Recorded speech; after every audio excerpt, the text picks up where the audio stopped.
যদি ভক্তবৃন্দ, আমরা এখন প্রাচীন মায়াপুর ধর্মস্থান ঘাট বলা হচ্ছে। এই ঘাটে এটা হচ্ছে গঙ্গা নদী, কিন্তু বর্তমানে আমাদের ঠাকুরের অবস্থা 3 দিন যদি পূজা করে ঠাকুর 12 মাসে কষ্ট পায়। আপনারা দেখুন ভক্তরা কিভাবে ঠাকুরকে কষ্ট প্রদান করেন।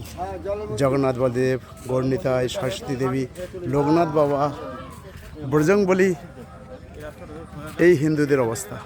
আপনাদের যদি পুজো করতেই হয়, আপনার সেইভাবে ঠাকুরকে আপনার প্রতিষ্ঠা করুন, সেইভাবে আপনি পূজা অর্চনা করুন, যাতে ঠাকুরের কোনো কষ্ট না হয়।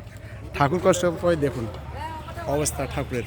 বৃষ্টি হবে, কবে শেষ হবে, এই জন্য হিন্দুদের দুরবস্থা দেখুন।